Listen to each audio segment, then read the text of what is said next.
telah pun memberikan soalan tentang SRC, soalan yang berlainan kepada Kementerian Kewangan.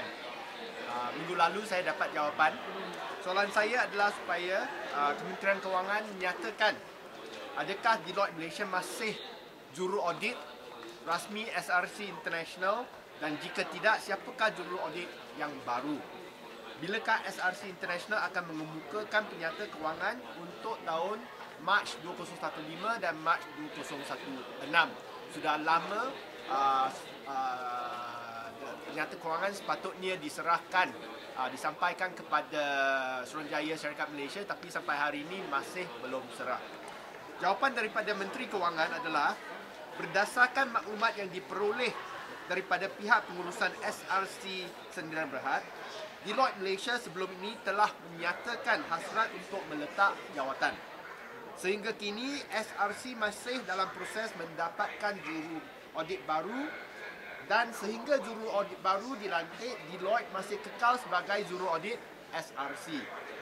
Pada masa yang sama, SRC sentiasa komited untuk mendapatkan juru audit baru bagi menggantikan Deloitte.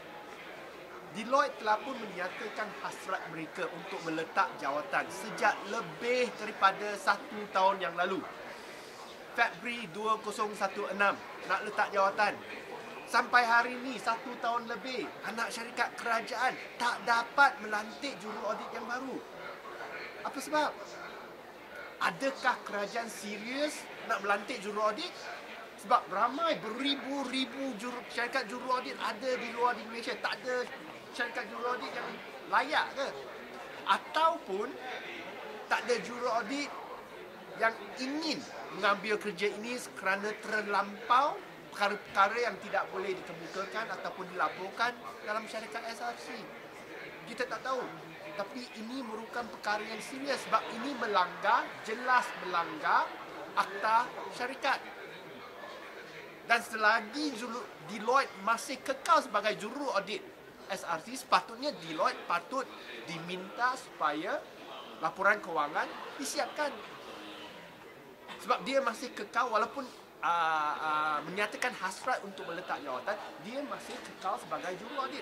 Maksudnya, mereka sepatutnya diberikan maklumat untuk menyiapkan penyata kewangan bagi SRC. Tapi ia tidak dibuat begitu. Oleh sebab itu, sampai hari ini sejak Mac 2014 tidak ada penyata kewangan langsung tentang anak syarikat kerajaan. Syarikat swasta saya tak kisahlah. Anak syarikat kerajaan, ini wang negara. Anak syarikat kerajaan yang mempunyai hutang sebanyak 4 bilion ringgit kepada kumpulan wang amanah pencen. Itu lebih penting lagi. Berkaitan dengan kumpulan wang amanah pencen. Rakyat kena tahu apa yang digunakan dengan wang yang dipinjam oleh daripada KWAP. So saya sekarang meminta supaya ketua audit negara yang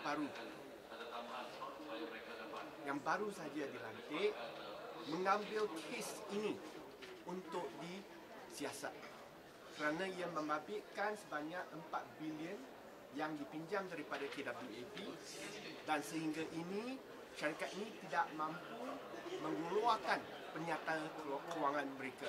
So sebelum ni ketua audit negara telah pun menyiasat syarikat 1MDB. Kita minta supaya ketua audit negara yang baru menunjukkan